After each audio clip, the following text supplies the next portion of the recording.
Midday deadline for Brits to reach Sudan evacuation zone passes. Members of the military are working around the clock to help UK citizens and others trying to escape the war-torn nation amid an uneasy ceasefire, the Foreign, Commonwealth and Development Office have said. Some 2,122 people on 23 flights have evacuated the Weekday Sardinia airfield in Khartoum, but more than 1,000 British passport holders may remain. Also, this evening, Jamie Oliver and Gordon Ramsay are among those to express their shock and sadness following the death of MasterChef Australian judge Don Frillo, aged 46. The Glasgow-born chef who struggled with addiction as a teenager before rising to become one of Australia's best-known TV figures had presented the programme since 2019. Donald Trump visits Scotland in first UK trip since 2019. The former US President Donald Trump is due to arrive in Scotland as he visits his golf course in the country. He is expected to land in Aberdeen on Monday morning, claiming he will be opening a spectacular second course at the controversial Meany Estate in the northeast of the country. And is IS chief killed by Turkish forces, claims President. The leader of the so-called Islamic State group has been killed during an operation in Syria, according to the Turkish President Recep Tayyip Erdogan. Mr. Erdogan told TRT Turk television in an interview that the IS leader, codenamed Abu Esin Akwashi, was killed in a strike on Saturday.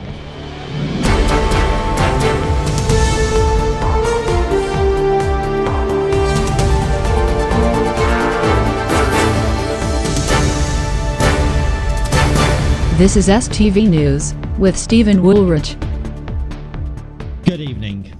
British nationals fleeing Sudan had until midday to reach an airport to be processed for an additional UK flight out of the conflict zone. Members of the military are working around the clock to help UK citizens and others trying to escape the war-torn nation amid an uneasy ceasefire, the Foreign, Commonwealth and Development Office said. Some 2,122 people on 23 flights have been evacuated from the Weykday Sardinia airfield in Khartoum, but more than 1,000 British passport holders may remain. The government announced on Friday it was ceasing operations from the site on Saturday as an armistice between the UK's warning generals appeared to start breaking down. UK citizens have been advised to travel to Port Sudan, where an extra flight will take off on Monday, the FCDO said, as warning factions agreed to extend the fragile ceasefire for a further 72 hours. In order to be processed for the journey, people were being urged to arrive at the city's international airport before midday local time. It is understood the flight from Port Sudan is exceptional and would repatriate a limited number of British nationals left in the country who wish to leave. Foreign Secretary James Cleverly said the evacuation flights have ended from Weykday Sardinia, but our rescue efforts continued from Port Sudan. The Armed Forces and Border Force staff have been supporting with the FCDO with evacuation mission, with HMS Lancaster and the RAF directed to the area. The UK will continue to advocate for a long-term end to the conflict along with its international allies, Mr. Cleverly said. The British government has agreed to include NHS doctors without UK passports on its final journey amid criticism over the scope of its eligibility criteria for the evacuation. Flights had previously been limited to British nationals and their immediate family, but its decision to not offer escorts to those making the potentially perilous journey to the airport near Khartoum was also called into question. Flights have been touching down in Cyprus, which has activated a humanitarian rescue mechanism for evacuating third country civilians before arriving in the UK hours later. Fighting has broken out again in Khartoum despite a truce having been brokered last week.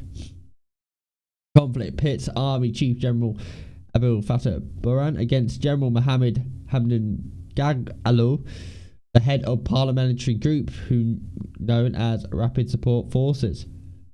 Generals, both with powerful foreigns, backers were allies in October 2021. Military coup that halted Sudan's fraught transition to democracy. They have since turned on each other. Jamie Oliver and Gordon Ramsay are among those to express their shock and sadness following the death of MasterChef Australia judge Jock Zonfrillo, aged 46. The Glasgow-born chef who struggled with addiction as a teenager before rising to become one of Australia's best-known TV figures had presented the programme since 2019. The new series was due to air on Australian television on Monday night, with Oliver among its celebrity guests. Victoria Police said they had attended an address on Lygon Street in the Melbourne suburb of Carlton for a welfare check, and they found a body at around 2 a.m. on Monday, May the 1st. The death is not being treated as suspicious. In a statement on Facebook, Zonfrillo's family asked the public to let them grieve privately and described him as an irreplaceable husband, father, brother, son, and friend. TV chef and restaurateur Oliver shared a photo of himself with Zonfrillo and fellow MasterChef Australia judges Melissa Leong and Andy Allen. I'm in total shock to wake up to the sudden death of Jock Zonfrillo, he said. We had the best time working together for this year's MasterChef, and I can't tell you how good it was to work with him.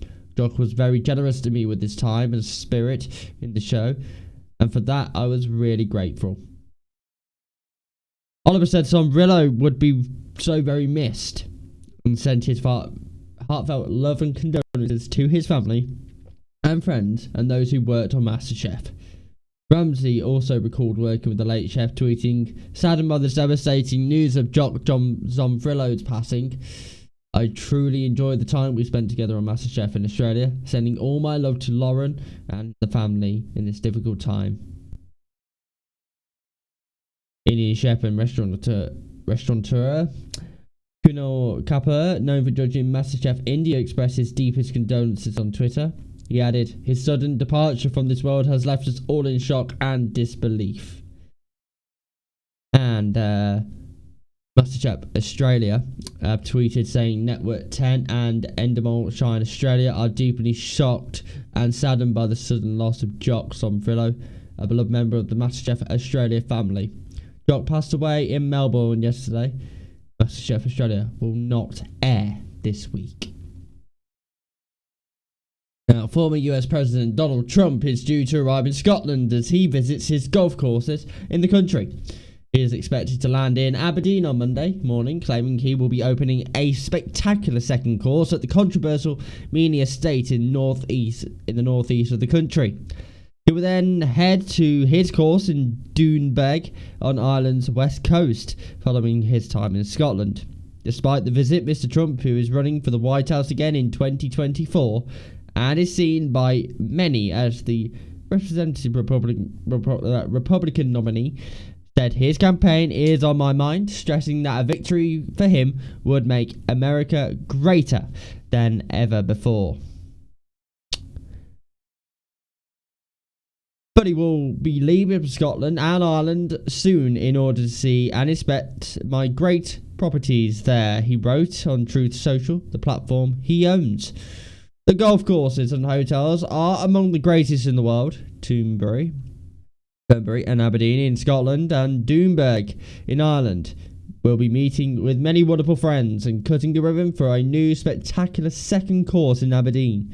Very exciting, despite the fact that it is Make America Great Again. That is on my mind, and in fact, America will be greater than ever before.